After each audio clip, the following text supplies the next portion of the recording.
안녕하세요. 요기요양입니다. 제가 센터를 운영하면서 요양병원 입원 후 퇴원해서 나오면서 저희 같은 방문요양이나 방문관으로 이용하는 경우가 아주 많습니다. 그러면서 요양병원과 얽히는 일이 많죠. 요양병원은 누가 가는 것일까요? 요양병원도 병원이기 때문에 의사가 상주하는 치료 위주의 의료기관이면서 요양이 접목되어 노인성 질환, 만성 질환, 외과적 수술 후 회복기간이 필요한 경우 등 의학적 치료와 요양이 필요한 환자가 입원을 하게 됩니다. 반드시 필요한 기관인 것은 맞지만 가능하면 건강을 유지해서 안 갈 수 있으면 안 가는 게 좋겠죠. 그렇다면 요양병원 절대 안 갈 수 있는 방법이 있습니다. 지금부터 알아보시죠. 구독과 좋아요, 알림 설정은 영상 제작에 큰 힘이 됩니다. 100세 시대라고 하기도 하고 유병장수 시대라고도 합니다. 그만큼 수명은 많이 늘었지만 그에 대한 준비가 부족한 것이 현실이에요. 보다 건강하게 노년을 맞기 위해서는 적어도 갱년기가 진행되는 50대부터는 건강관리를 꼭 하셔야 합니다. 요양병원에 입원하는 경우는 앞서 말씀드렸듯이 노인성 질환, 만성 질환, 외과적 수술 후 회복기간이 필요한 경우 등이 이에 해당됩니다. 치료 및 재활, 전문적 간병이 필요할 때인데 주로 치매나 여러 질환으로 인해서 거동이 불편한 경우가 이런 경우겠죠. 그렇다면 근골격계 질환과 치매를 예방하면 요양병원에 입원해야 되는 상황을 피할 수 있겠죠. 우선 근골격계 질환을 예방하는 방법을 알아보겠습니다. 나이가 들면서 신체 근육량은 줄어들게 됩니다. 통계에 의하면 30대 이후부터 근육 감소가 시작돼서 매년 1% 감소율을 보이게 되고 20년이 지난 65세 즈음에는 전체 근육의 절반이 위축되는 것으로 알려져 있습니다. 이러한 근육 감소는 여러 문제를 불러오는데 근육 감소로 인해서 제 기능을 못하게 되면 움직임에 제한이 생기기도 하고 무릎 관절에 무리가 오면서 무릎 관절의 연골이 손상되며 방치하게 되면 허리 통증까지 발생할 수 있습니다. 게다가 근육의 감소는 심혈관 질환, 치매, 낙상 등의 발생 위험 증가와 연관성이 있습니다. 이렇게 근육은 당을 저장하는 창고이자 건강을 지키는 핵심 요소인 것입니다. 근육이 뼈를 지탱하는 힘이 부족해지기 때문에 가볍게 넘어지거나 엉덩방아를 찢는 것만으로도 골절이 발생할 수 있습니다. 그리고 질환 중에 근육 감소가 있는 경우에는 사망률이 2배 이상 높아진다는 연구 결과도 있는데요. 특히 72에서 92세 노인 대상의 연구에서 2년간 근육량이 1% 감소할 때마다 사망 위험이 1.9배가량 증가한다고 했습니다. 그렇다면 단백질 부족으로 사망까지 유발시킬 수 있는 질환은 크게 세 가지가 있는데 첫 번째는 골다공증입니다.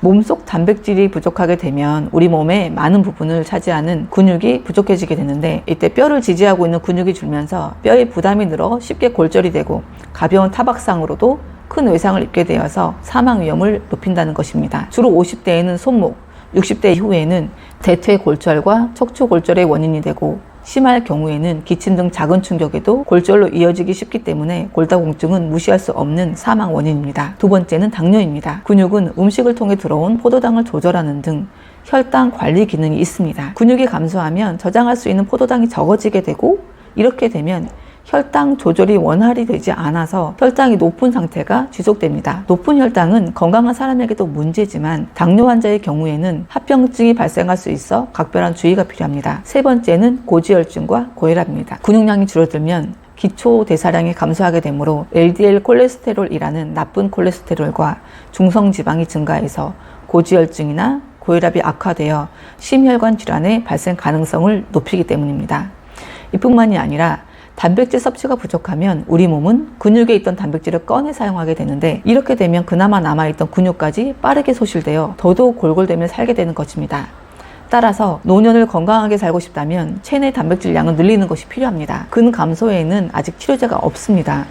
현재 가장 효과적인 것은 영양과 운동 이 두 가지밖에 없습니다. 그리고 근력 운동하는 것도 중요하지만 제대로 된 운동을 배우지 않은 채 운동만 하게 되면 오히려 관절을 깎게 되어 관절 건강에 악영향을 끼치게 됩니다. 따라서 근육량을 늘리기 위해서는 운동도 좋지만 단백질 섭취가 선행되어야 하죠. 그렇다면 단백질 섭취의 중요성과 우수한 단백질을 고르는 법에 대해서 알아보겠습니다. 먼저 단백질 섭취의 중요성입니다.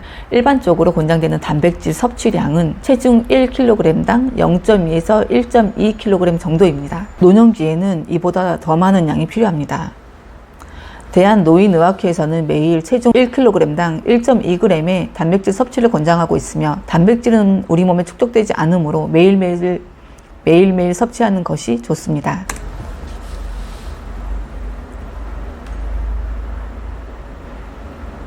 보통 성인의 경우에는 하루에 68g의 단백질이 필요한데 85g의 닭고기와 생선 속에는 오직 21g의 단백질이, 소고기 285g 속에는 70g의 단백질이 포함되어 있고 100g의 콩 속에는 35g의 단백질이 포함되어 있으며 고깃집 기준으로 매끼 1인분 정도의 고기를 먹어줘야 하는 것입니다. 도대체 단백질 섭취가 왜 중요할까요?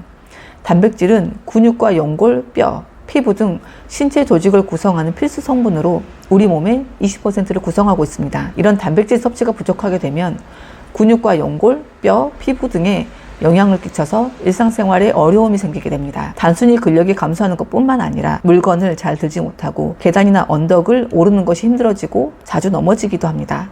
이미 WHO에서는 2016년에 근육 감소증을 질병으로 인정했고 국내에서도 2021년 1월에 공식적으로 질병으로 인정되면서 근감소증이 단순 노화 현상이 아니라 심각한 질병이라고 판단하게 된 것입니다. 이렇게 중요한 근육량은 30대의 정점을 찍고 그 후 매년 1%씩 줄고 50대부터서는 매년 1, 2%씩 꾸준히 감소해서 65에서 70대가 되면 절반 수준으로 감소된다고 말씀드렸죠.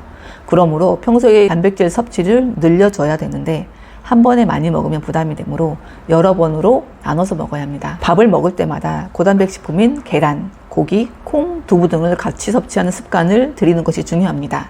또한 근육은 적절한 움직임과 자극이 없으면 쇠퇴하기 때문에 가까운 거리는 걸어 다니고 계단 오르기를 하는 등 평소에 운동을 습관화하는 것도 중요합니다. 자, 그럼 두 번째로 치매 예방법은 어떻게 하는 것이 좋을까요? 치매는 정상적으로 생활하던 사람이 여러 질환으로 인해서 만성적으로 뇌가 손상되어 나타나는 증상으로 하나의 질병을 일컫는 용어가 아니고 기억력, 언어 능력, 시공간 능력 등 인지 기능의 저하와 함께 사회적 활동을 할 수 있는 능력의 소실을 말하고 일상생활에 장애를 가져올 정도로 심각한 상태를 말합니다. 치매는 원인에 따라 알츠하이머성 치매, 루이소체 치매, 전두축두 치매, 혈관성 치매, 2차적 원인에 의한 치매 등으로 다양하고 이 중 알츠하이머병이 가장 흔한 우리나라의 경우에는 특히 노인 인구의 꾸준한 증가로 초고령 사회를 눈앞에 두고 있으면서 매년 치매 환자가 급속도로 증가하고 있습니다. 대부분의 치매는 비가역적인 질환으로 발병하면 완치가 불가능하고 진행 속도를 늦추는 것만 가능하죠. 그래서 한번 발병하면 결국에는 요양병원 신세를 지게 되는 무서운 병입니다. 손상된 뇌세포는 쉽게 재생이 안 되므로 약물 치료와 함께 운동, 규칙적인 생활 습관, 식생활이 매우 중요합니다. 이 중에서 일상생활에서 치매를 예방하기 위한 가장 쉬운 방법이 바로 치매를 유발하는 음식을 멀리하고 치매 예방에 도움되는 음식을 가까이 하는 것입니다. 어떤 음식이 치매를 유발할까요? 첫 번째는 탄수화물과 지방이 혼합된 음식입니다. 치매 원인은 아직 밝혀지지 않았지만 가장 우세한 이론인 베타아밀로이드라고 하는 뇌에 존재하는 단백질이 축적되어서 발생하는 것이에요. 베타아밀로이드가 뇌 속에 축적되는 이유는 당질 섭취와 인슐린 과잉 분비가 관계 있다는 것이 학교의 분위기이고, 즉 그래서 알츠하이머를 뇌 속 당뇨라고 부르기도 합니다. 가장 흔한 예로 빵과 쿠키, 케이크, 아이스크림 등이 있습니다. 특히 식사 후 먹는 달콤한 디저트는 인슐린 저항성을 증가시켜서 뇌에 손상을 입힐 수 있는 최악의 음식이라고 할 수 있습니다. 두 번째는 가공육입니다. 하루 25g 이상의 가공육 섭취는 치매 위험을 높일 수 있는데 이는 베이컨 한 줄 또는 비엔나 소세지 4조각 정도에 해당한다는 연구 결과가 있습니다. 가공육은 체내 산화 스트레스와 염증을 증가시키고 나트륨 함유량도 많아 치매의 위험인자인 고혈압 발생 확률을 높입니다. 또한 포화 지방산이 다량 함유되어 있어 혈관을 좁아지게 만들고 원활한 혈액 공급을 막아서 뇌 속 미세혈관에 좋지 않은 영향을 끼치게 됩니다. 세 번째는 음주이고 알코올 자체가 대뇌 전두엽과 해마를 손상시켜 기억과 인지 능력의 저하를 유발시킬 수 있습니다. 마지막으로 트랜스 지방이 많은 음식 또한 좋지 않아요. 혈중 트랜스 지방 수치가 높을수록 치매 발생 가능성이 높은 것으로 나타났는데 대표적인 음식이 마가린이 있습니다. 마가린을 따로 먹지 않더라도 빵이나 과자에 많이 들어있기 때문에 피하는 것이 좋다고 학자들은 설명하고 있습니다. 또한 기름을 여러 번 사용하다 보면 산패가 진행되면서 트랜스 지방이 많이 생기므로 주의해야 합니다. 이제는 반대로 치매 예방에 좋은 음식은 무엇이 있을까요? 첫 번째로 잎채소입니다.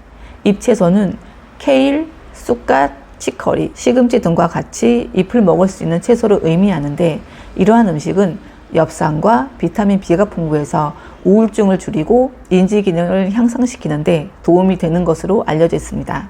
또 양배추, 브로콜리, 청경채 등의 채소도 치매와 관련된 아미노산의 호모시스테인 수치를 낮추는 비타민이 많이 함유되어 있는 것으로 알려져 있습니다. 두 번째는 블루베리, 라즈베리, 체리 등 베리류 과일이 있습니다. 베리류 과일에는 안토시아닌이 뇌손상의 진행을 막아주는데 비타민이 풍부하고 항염증 반응 및 항산화 작용을 하는 좋은 음식입니다. 세 번째는 오메가3이며 오메가3는 여러 연구를 통해서 뇌 건강에 유익하다는 사실이 입증되었고 올리브 오일, 아마씨, 참치, 연어, 고등어 등에 함유되어 있으며 마지막으로는 견과류, 해바라기씨, 호박씨 등의 음식도 뇌 건강에 좋은 것으로 알려져 있습니다. 이상 필요한 기간이긴 하지만 가능한 자제하고 싶은 요양병원에 입원하는 주된 계기인 근골격계 질환과 치매를 예방하여 건강한 노후를 통해 가족들과 행복한 여생을 보내기 위한 방법을 말씀드렸습니다. 끝까지 시청해 주셔서 감사합니다. 요기요양이었습니다.